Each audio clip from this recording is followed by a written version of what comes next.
ang aming palasyo. O, di Oo ba? nga. Ganda.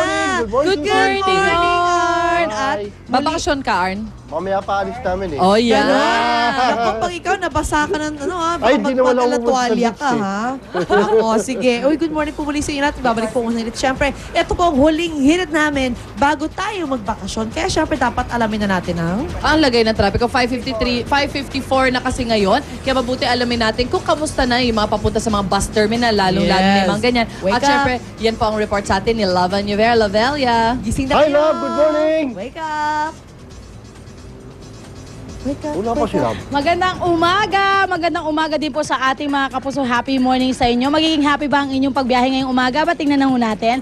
Kahabaan po tayo muna ng Balintawak exit dito sa may North Luzon Expressway. At makikita naman ho natin na medyo may pag-build up na or pagdagsa ng ating mga motorista. Pero hindi naman ganun masyadong problematic mga kapuso. At makikita naman ho natin yung magkabilang lane. Yan po yung Balintawak exit. Yung nasa kanan, patungo po yan ng EDSA. At yung nasa kaliwa naman ay papasok ng norte. Wala akong kaproblema. Sa may area naman po, pagkalabas ng Balintawak exit, yung mga patungo rin po ng Maynila, malapit lang po ito sa may papunta ng south. Makikita ho natin meron hong isang closed van na nakabangga ng isang sasakyan at medyo, at least meron na ho tayong nag-a-assist sa kanya ngayon. Meron ho tayong mga iba pang impormasyon, ibibigay namin sa inyo mamaya-maya lang. Sa ibang at kalsada naman mga kapuso, makikita naman ho natin in general, maayos naman po at tuloy-tuloy ang North Luzon Expressway. Philcoa ho tayo mga kapuso, tunguhin natin via 3G. Ito po ang daloy ng trapiko naman dyan. Makikita ho natin sa kaliwang patungo ng Fairview at yung kanan naman ay patungo pa ng Quezon City Circle. Makikitaan din po ng tuloy-tuloy pa rin hong daloy ng trapiko. Although yung kaliwang bahaging lane kanina medyo mas dagsaan na.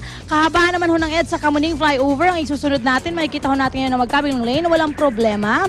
Maayos po at tuloy-tuloy pa rin po ang pagbiyahe ng ating mga motorista. Although yung ground level sa kanang bahaging lane, makikita ho natin na medyo may pagbagal na rin pong nararanasan. At pagdating ho ng EDSA Cubao, nagkakaroon na po ng pagbigat ng daloy ng trapiko. Yung lalo na po yung kaliwang bahagi, yung mga patungo ng norte, dahil na rin sa mga nagkalat dyan na mga bus terminal, kaya nahihirapan ho makalusot ang ating mga motorista patungo po ng Monumento at Norte. Kahabaan naman po ng Espanya via 3G, yung pong nasa kaliwa ay patungo ng Quiapo area at yung kanan may patungo po ng Fairview or patungo po ng EDSA. Wala naman po masyadong problema, maayos na maayos pa rin po ang pagbiyahe ng ating mga motorista dyan. At sa kahabaan naman po ng Baclaran, ngayon pala ay Baclaran Day, Wednesday po mga kapuso, yung pong nasa kaliwa ay patungo ng EDSA na nagkakaroon na po ng pagbigatan, daloy ng trapiko at nahihirapan na makalusot ang ating mga motorista dyan. At yung kaliwang bahagi naman o yung kanang bahagi naman patungo ng coastal, mas maluwag at mas maayos po ang pagbiyahe ng ating mga motorista. Sa may South Luzon Expressway naman, may kita ho natin na magkabilang lane. Wala akong problema, yung nasa kaliwa patungo po yan ng Magallanes area at yung kanan naman patungo po ng South ay wala rin masyadong po problemahin ng ating mga luluwas sa kanilang probinsya ngayon pong araw ng Semana Santa. At yan po muna ang aking update sa ating mga kalsadahan sa Metro Manila. Ako pa rin isang reyna ng kalsada, Love Anuvera. Balik sa inyo dyan sa studio.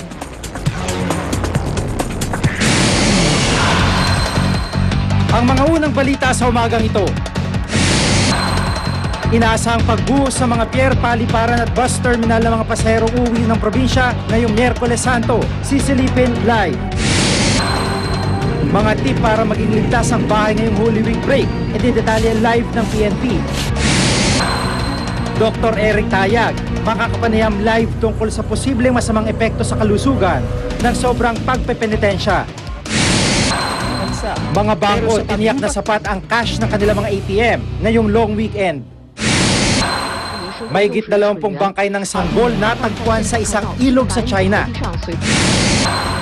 Inaabang ang iPad, mabibili na sa Amerika simula April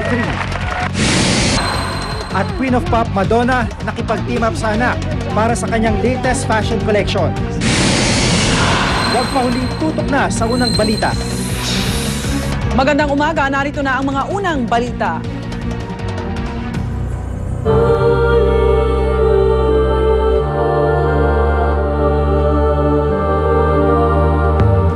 Tuloy-tuloy pa rin ang pagtutok ng unang balita sa mga pinakasariwang pangyayari ngayong Miyerkules Santo.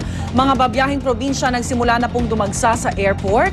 Mula sa NAIA Terminal 3, may live report si Ian Cruz. Ian? Rhea, patuloy pa rin nga ang pagdagsa ng ating mga babiyahing kababayan dito sa NAIA Terminal 3. Sa katunayan, Rhea, ay fully booked na ang lahat ng mga biyahe ngayon. Kung mayroon mga slot ay halos pa isa-isa na lang na pasahero sa bawat flight.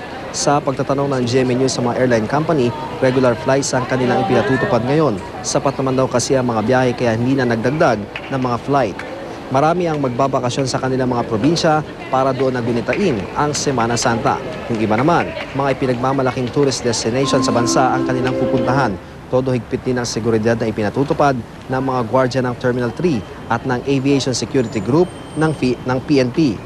Paalala Rhea sa mga babiyahe dumating dito ng maaga para hindi na magkabirya ang kanilang mga biyahe. At yan ang pinaka-latest mula rito sa NAIA Terminal 3. Balik sa iyo, Rhea. Maraming salamat, Ian Cruz, nag-uulat live mula sa NAIA Terminal 3. Tuloy rin ang pagbuhos ng mga pasahero sa Araneta Center Bus Terminal. Sa detalye, may live report si Susan Enriquez. Susan? Yes, Jiggy, sa mga oras to ay patuloy po pagdating ng mga pasahero dito sa Araneta Center Bus Terminal. Karamihan po ito ay mga pauwi dito sa Katimugan, Tagalog, partikular sa Bicol Region maging sa Visayas. At doon po sa mga tauhan ng DOTC na nakausap natin dito na nakatalaga rito para magbigay po ng assistance sa ating mga kababayan, sinasabi po nila na karamihan sa natatanggap nilang reklamo ay mga naiwang bagahe ng mga pasahero doon sa mga bus na sinakyan nila. Ang maaari pong gawin, kunin yung plate number at yung pangalan ng bus para po maiparating doon sa kanilang mga terminal na pupuntahan at doon po ay maklaim yung kanilang mga naiwang mga bagahe.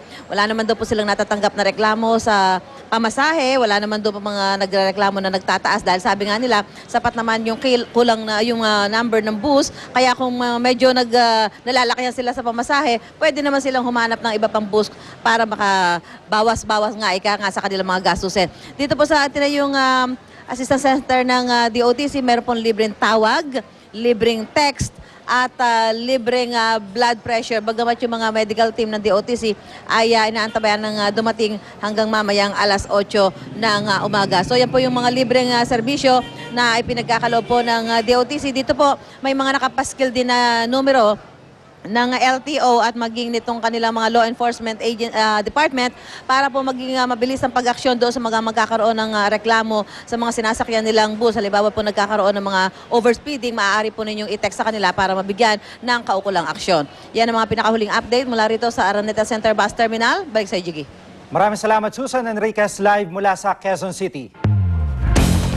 Mga biyahe ng motorized bangka patungang Puerto Galera hindi pa makaalis dahil sa makulimlim na panahon. Mula sa Batangas Port, may live report si Cedric